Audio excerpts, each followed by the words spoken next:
Deixe-me compartilhar uma verdade que pode transformar e talvez salvar sua caminhada com Cristo do desespero. A vida cristã não é um mar de rosas. Quem disse isso mentiu para você e mentiu gravemente. A peregrinação para a cidade celestial não é um passeio no parque em um domingo de sol. É uma estrada áspera, cheia de pedras cortantes, pântanos do desânimo que tentam sugar sua esperança, montes de dificuldades que testam seus pulmões e vales escuros onde a sombra da morte parece reinar soberana. Há gigantes reais para lutar, tentações sedutoras para evitar, e flechas inflamadas voando ao meio-dia. Nesse cenário de guerra constante, o cristão enfrenta dois perigos mortais, dois abismos que ladeiam o caminho estreito. O primeiro é, sob a pressão da dor, desviar-se do caminho da fé para buscar atalhos humanos e soluções carnais. O segundo perigo, talvez ainda mais sutil, é desanimar, perder a coragem vital, sentar-se à beira do caminho e desfalecer no meio da batalha, dizendo: "Não aguento mais dar um passo." Davi, o homem segundo o coração de Deus, conhecia bem esses dois abismos. Ele viveu em cavernas, foi caçado como uma perdiz nos montes, traído por amigos e caluniado por inimigos. Mas no Salmo 27:14, guiado pela inspiração infalível do Espírito Santo, ele nos lança a âncora para a alma em tempestade. Ouça a voz da experiência divina. Espera no Senhor, anima-te, e Ele fortalecerá o teu coração. Espera, pois, no Senhor. Hoje vamos mergulhar nas profundezas da sabedoria de Charles Spurgeon sobre esta espera corajosa. Entenda bem, não estamos falando de uma espera passiva, de quem cruzou os braços em preguiça fatalista. Estamos falando da espera ativa, tensa e vibrante de um soldado que, com a espada na mão, aguarda imóvel a ordem do rei para avançar. E peço que fique até o final, pois preparei 3 disciplinas espirituais práticas e transformadoras para fortalecer seu coração cansado hoje mesmo. O que significa realmente esperar no Senhor? Primeiro precisamos dissecar esta palavra que tanto nos incomoda. Esperar. É um termo vasto, profundo como o oceano, e muitas vezes mal compreendido. Esperar no Senhor é tanto uma postura humilde do coração, quanto uma ação decidida da vontade.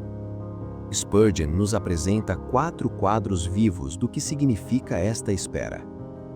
1. Espere como um mendigo à porta da misericórdia. Reconheça sua posição. Nós somos pobres e necessitados espiritualmente. O mundo inteiro, com suas riquezas e filosofias, não pode suprir a fome da nossa alma imortal. Só Deus tem o pão da vida, só Deus tem a veste da justiça. Então, qual é a postura do mendigo? Ele espera à porta, ele bate, e se a porta da graça parece fechada para você hoje, não vá embora. Onde mais você iria? Só Cristo tem as palavras de vida eterna. Se você ainda não encontrou a paz da salvação plena, continue batendo. Agonize em oração. O diabo sussurrará em seu ouvido: desista, Deus não te ouve, sua fé é pequena demais, seus pecados são grandes demais. Não o ouça, espere com a teimosia santa da fé. Deus nunca, jamais em toda a eternidade rejeitou um mendigo sincero que esperou chorando em sua porta. Ele abrirá. Espere. 2. Espere como um aluno aos pés do Mestre. Lembre-se de Maria, que escolheu a boa parte e sentou-se aos pés de Jesus. Essa é a nossa posição de espera. O mundo está cheio de novas teologias e ideias modernas, mas o cristão espera a instrução do alto. Não corra à frente de Deus com suas próprias teorias e especulações sobre o futuro. A atitude deve ser: Senhor, o que tu disseres, eu ouvirei. O que tu ensinares, eu crerei. Onde tu apontares, eu olharei. A verdadeira sabedoria não é inventar novos caminhos para a igreja ou para a sua vida, mas esperar humildemente que o Mestre ilumine o caminho antigo e eterno. Não se gradue na escola de Cristo, permaneça um aluno que espera a lição do dia. 3. Espere como um servo diante do seu Senhor. Esta é uma imagem poderosa. Imagine um servo fiel pela manhã. Ele se apresenta ao seu Senhor e pergunta: Senhor, quais são as ordens para hoje? E então ele espera. Como a serventa olha atentamente para a mão da Senhora, buscando o menor sinal, assim nossos olhos devem estar no Senhor. Um bom servo não precisa que as ordens sejam gritadas, um aceno de cabeça, um olhar, basta. Esteja pronto para trabalhar intensamente ou para ficar absolutamente quieto. Às vezes, a ordem de Deus é marchar ao redor de Jericó por 6 dias sem dar um grito, sem lançar uma lança. Você tem ideia de quão difícil isso é para homens de guerra? Isso exige mais coragem e disciplina do que lutar. Pense nos soldados de Wellington na Batalha de Waterloo. Eles tiveram que ficar parados, em formação, sob fogo de canhão inimigo por horas a fio, vendo seus companheiros caírem ao lado sem poder disparar de volta, até ouvirem a última ordem. Agora, avancem. Esperar em inatividade quando o coração ferve para agir, quando a injustiça clama por resposta, é a prova suprema da obediência e da fé. 4. Espere como um viajante buscando direção. Quantos de nós erramos tragicamente aqui? Tomamos decisões baseadas na lógica humana, nos conselhos de ímpios ou na nossa própria impaciência, e depois pedimos para Deus abençoar o que Ele não ordenou. Não faça isso. Espere a nuvem de glória se mover antes de desmontar a sua tenda no deserto. Se a nuvem ficar parada 1 mês, fique parado 1 mês. Se ela se mover à meia-noite, mova-se à meia-noite. Olhe para Davi. Quando os filisteus atacaram, ele, o grande guerreiro, não confiou em sua espada. Ele perguntou ao Senhor: Subirei? Deus disse: Sim. Vitória. Pouco tempo depois, a mesma situação ocorreu. Os filisteus voltaram. A lógica diria: faça o mesmo de antes. Mas Davi esperou e perguntou de novo. E desta vez Deus disse: Não subas de frente, rodeia-os e ataque quando ouvires um som nas copas das amoreiras. Se Davi tivesse confiado em sua experiência passada e não esperado a direção fresca, teria sido massacrado. Espere a direção de Deus para cada novo passo. A coragem deve ser mantida a todo custo. O salmista adiciona um imperativo vibrante: anima-te. Ou seja, tenha bom ânimo, tenha coragem. Nosso mestre não deve ser seguido por covardes. O medo desonra o nosso capitão. Se você é um novo crente, tenha coragem para confessar sua fé. Não há vergonha nenhuma em seguir a pureza infinita encarnada. Tenha coragem para trabalhar por Cristo. Fale com os outros sobre a salvação mesmo que sua voz trema. Se tremer, peça força, mas fale. Tenha coragem em oração. Ore pelos seus filhos perdidos, pelos seus vizinhos duros de coração, crendo que Deus ouve. Não ore como quem fala com um tirano relutante, mas como quem fala com um pai generoso que tem prazer em dar o reino. Tenha coragem para fazer sacrifícios. Se você perder o emprego por ser honesto, anime-se. Você será rico na eternidade. Se for desprezado e ridicularizado por sua santidade, lembre-se que a opinião dos anjos e dos santos conta muito mais que a dos homens cegos. Tenha coragem na aflição. Aqui é onde a batalha aperta. Quando a saúde falhar e o corpo doer, quando o dinheiro voar e a despensa esvaziar, quando amigos traírem e a solidão bater à porta, não desista. A fé de verão, que só canta quando o sol brilha, não serve para nada. Precisamos de fé de inverno, fé que suporta a tempestade. Mesmo se a morte chegar, diga como o velho Jacó em seu leito: a tua salvação tenho esperado, ó Senhor. Como a espera sustenta a coragem? Você pode perguntar: mas como ficar parado esperando pode me dar coragem? Parece o oposto. A resposta está no texto. Ele fortalecerá o teu coração. A espera é o canal por onde a força divina flui. 1. A força misteriosa do Espírito Santo. Ninguém consegue explicar isso biologicamente, mas todo crente verdadeiro sabe o que é. Você entra no seu quarto de oração exausto, drenado, derrotado, pronto para fugir ou desistir. Você não tem palavras bonitas, apenas geme diante de Deus. Você fica ali, esperando. E então, algo acontece. Uma força secreta, uma vitalidade que não é sua, entra em sua alma. O Espírito Santo derrama óleo novo sobre suas feridas. Ele renova suas energias como as da águia. Você sai dali pronto para enfrentar o mundo, o diabo e a carne.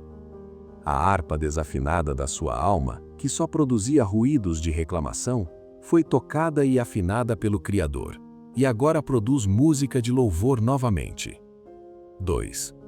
A perspectiva correta da eternidade. Esperar em Deus faz os problemas encolherem até o seu tamanho real. Quando estamos agitados, nossos problemas parecem montanhas gigantescas que cobrem o sol. Mas quando ficamos quietos diante do Deus infinito, as montanhas viram pó. Diante de Deus, as nações são como uma gota no balde. O que são então os seus problemas para Ele? O que é a crise econômica? O que é a fúria de um chefe? O que é a calúnia de um vizinho diante do Deus que mede os céus a palmos? Esperar em Deus ajusta a lente da sua visão. Medir as coisas pela régua da eternidade mata o medo do agora. 3. O fogo do amor que expulsa o medo. Esperar em Deus acende o amor. E o amor é a mãe da coragem mais feroz. Veja a natureza. Uma galinha é um dos pássaros mais tímidos, foge de qualquer barulho. Mas quando ela tem pintinhos sob as asas, ela enfrenta um falcão, um cachorro ou um homem. O amor a torna brava. Da mesma forma, se você ama a Jesus, se você espera nele até que seu coração se inflame de amor por ele, você desafiará o inferno por ele. O amor perfeito lança fora o medo. Quem ama muito, teme pouco. 4. A paz de uma consciência limpa. A consciência pesada faz de nós covardes, fugimos mesmo quando ninguém nos persegue. Mas quando esperamos na cruz, quando confessamos nossos pecados e vemos o sangue de Jesus nos purificando, temos paz. E um homem em paz com Deus não teme a face de homem algum. Deixe que o mundo grite, deixe que cuspam veneno. Você tem o antídoto da aprovação divina em seu peito. A espera traz a certeza da justificação. A experiência de Davi comprova a promessa. Davi não falava de teoria teológica abstrata. Ele diz: espera, eu digo, no Senhor. Ele coloca seu selo pessoal, sua assinatura de sangue e lágrimas. Ele testou isso no campo de batalha da vida. Davi foi cercado por exércitos e feras, mas esperou no Senhor, e seus inimigos tropeçaram e caíram. Faça o mesmo. Sua força é ficar quieto e ver a salvação de Deus. Não tente lutar com armas carnais. Davi foi caluniado cruelmente. Falsas testemunhas se levantaram, homens que respiravam crueldade. O que ele fez? Ele escreveu textões de defesa? Ele contratou advogados? Não, ele esperou no Senhor. Ah, irmãos, aqui é onde mais falhamos. Queremos nos defender, queremos responder a cada crítica nas redes sociais, queremos explicar nosso lado. Spurgeon dizia com sabedoria: não responda aos cães que batem, é a natureza deles bater. Se você se defender, terá a si mesmo como advogado, e terá um advogado tolo. Mas se você ficar em silêncio e esperar, terá Deus como seu defensor. Deixe sua reputação com Deus. A lama, quando seca, cai sozinha da roupa. Espere em silêncio, e Deus trará a sua justiça à luz como o meio-dia. Davi foi abandonado pelos mais próximos. Pai e mãe me desampararam. Talvez você conheça essa dor. O que fazer quando você está sozinho em uma cidade grande, ou quando a viuvez deixa a casa vazia, ou quando a orfandade dói no peito? Espere no Senhor. Ele é pai de órfãos e juiz de viúvas. Ele coloca o solitário em família. A companhia de Deus é mais doce que a de pai e mãe. E se você está na escuridão total hoje sem ver luz nenhuma, sem sentir a presença de Deus, espere. Se Ele não sorrir, espere. Esconda-se sob a sombra de suas asas até que a tempestade passe. Se Ele levantar a vara para disciplinar, não fuja dele, corra para Ele. Apegue-se à força de Deus contra a própria ira aparente de Deus. Agarre-se ao braço que te fere. Diga como Jó, o campeão da espera: ainda que ele me mate, nele esperarei. Plano de ação espiritual. 3 disciplinas práticas. Para que esta mensagem não seja apenas um ânimo passageiro, mas uma mudança de vida, aqui estão 3 disciplinas práticas para a sua semana. Primeira disciplina: a pausa da consulta diária. Vivemos no piloto automático, correndo para a ação sem ordem. Quebre isso. A prática é: amanhã, ao acordar, não pegue o celular primeiro. Fique 5 minutos em silêncio absoluto diante de Deus e faça a pergunta do servo: Senhor, quais são as ordens para hoje? O que tu queres que eu faça e o que tu não queres que eu faça? E durante o dia, antes de responder a um e-mail difícil, antes de entrar em uma reunião tensa ou tomar uma decisão de compra, faça uma micro-espera de 10 segundos orando para: Senhor, guia-me. Treine a dependência momento a momento. Segunda disciplina: o silêncio diante da acusação.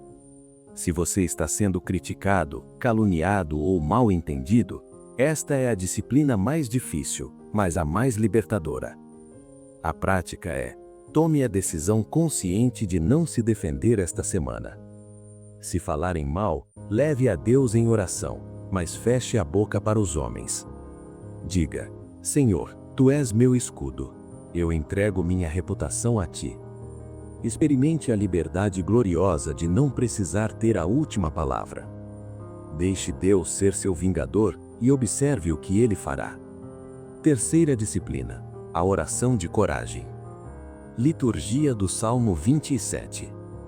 Quando o medo do futuro bater à porta da sua mente, não o convide para entrar e jantar com a preocupação.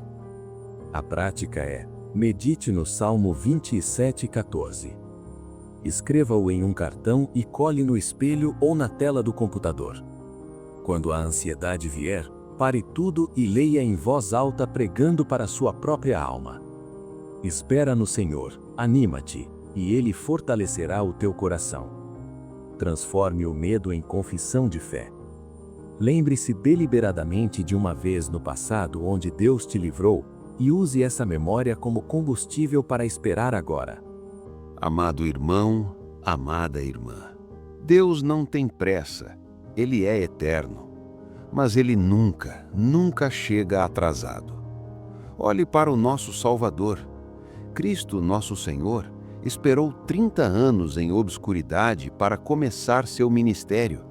Ele esperou em agonia no Getsêmani, enquanto seus discípulos dormiam. Ele esperou na cruz, suportando a vergonha, até que tudo estivesse consumado. E agora, Ele espera à destra do Pai o dia glorioso de buscar sua noiva. Se o Rei espera, quem somos nós para nos precipitarmos? Quem somos nós para exigir o tempo de Deus? Tenha coragem. O reforço está a caminho. O amanhecer virá, e será tão mais brilhante quanto mais obscura for a noite. Aquele que prometeu é fiel e virá para salvá-lo. Não lance fora a sua confiança, que tem grande galardão. Espera, eu digo, no Senhor. Há muito mais para aprender sobre como a providência divina trabalha nos bastidores da sua vida enquanto você espera. O vídeo que está aparecendo na sua tela agora é essencial. Ele vai te mostrar a mão invisível de Deus guiando a história, mesmo quando tudo parece caos. É o alimento que sua fé precisa agora. Sele sua decisão de esperar com coragem, deixando seu like como um marco de fé. Inscreva-se no canal para fortalecer seu espírito diariamente com a verdade bíblica. Clique agora e continue sua jornada de confiança inabalável. Deus te abençoe rica e abundantemente.